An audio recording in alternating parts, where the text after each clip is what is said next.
Nasihat itu mudah. Semua orang bisa menyampaikan nasihat, memberi nasihat. Akan tetapi yang sulit itu adalah mengerjakan dan menerima, mengamalkan nasihat itu. Bismillahirrahmanirrahim. Assalamualaikum warahmatullahi wabarakatuh.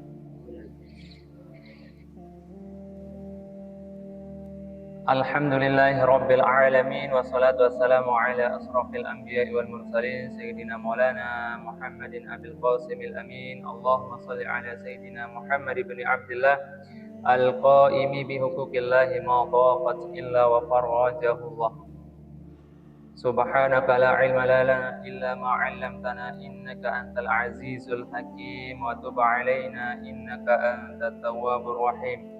Allahumma shalli ummata Muhammadin sallallahu alaihi wasallam wa farrij an ummati Muhammadin sallallahu alaihi wasallam warham ummata Muhammadin sallallahu alaihi wasallam wa yanshur wa hafaz wa ayyid nahfatal watani fil alamin bihaqqi Muhammadin sallallahu alaihi wasallam. Rabbi shrah li sadri wa yassir li amri wahlul 'uqdatam min lisani yafqahu qawli, amma ba'du. Ibu-ibu, bapak-bapak yang dimuliakan oleh Allah Subhanahu wa taala, kita bersyukur kepada Allah Subhanahu wa taala dengan mengucap alhamdulillahi rabbil alamin. Kita bersalawat kepada Rasulullah dengan ucapan Allahumma shalli ala sayyidina Muhammad wa ala ali sayyidina Muhammad.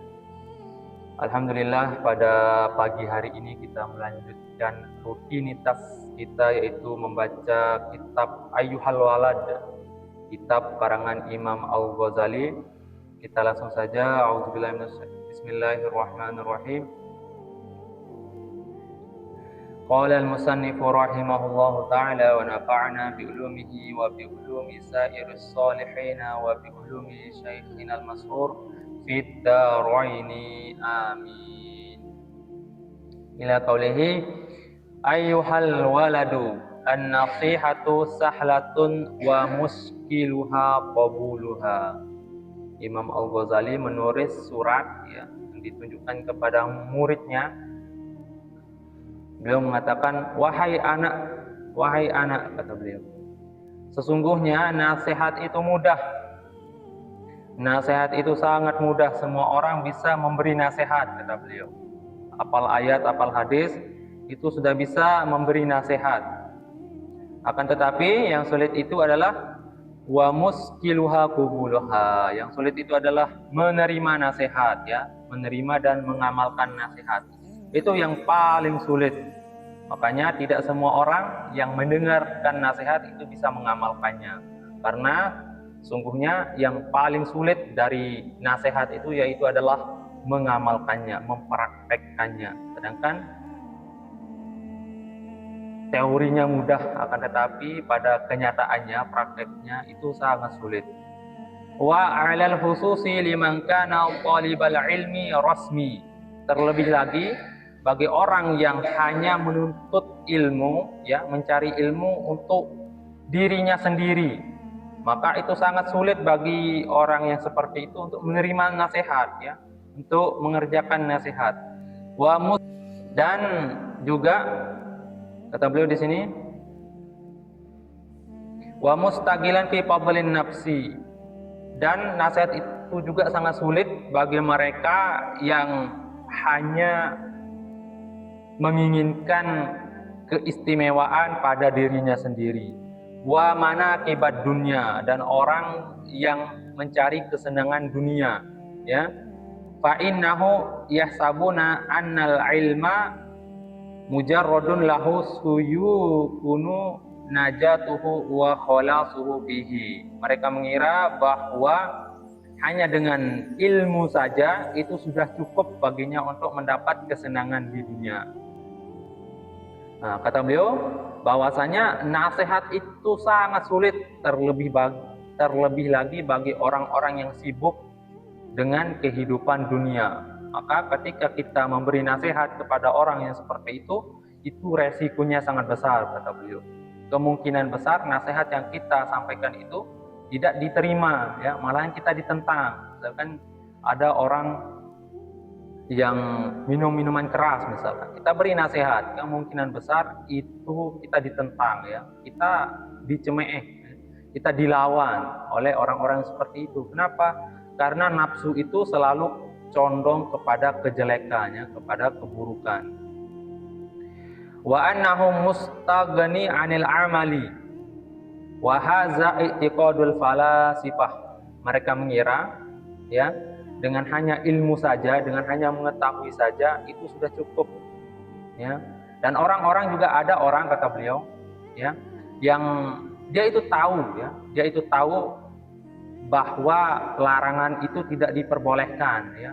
Larangan itu tidak diperbolehkan, akan tetapi dia mengerjakannya. Maka orang-orang yang seperti ini juga itu sangat sulit untuk menerima nasihat ya. Malahan dia menolak nasihat itu ya, saran atau teguran itu. Maka orang-orang seperti ini itu adalah orang-orang yang tidak percaya kepada Allah ya, yang tidak yakin terhadap apa yang Allah janjikan ya, yaitu adalah berupa pahala bagi mereka yang mengamalkan, mengerjakan ilmu itu ya. Maka di sini Imam Al-Ghazali mengatakan subhanallahil azim. Mereka takjub, Imam Al-Ghazali takjub ya, heran dengan orang-orang yang seperti tadi ya, diberi nasihat malah ditolaknya nasihat itu. Atau ada orang yang tahu dia ilmu ya, akan tetapi dia sendiri tidak mengerjakan apa yang dia ketahuinya. Maka Imam Al-Ghazali heran di sini ya. Di dalam suratnya dikatakan subhanallah. Subhanallah, Imam Al-Ghazali menulis suratnya itu ya. La ya'lamu hazal magruru annahu hina hasalal ilmu idza lam ya'mal bihi takunu hujjatun alaihi.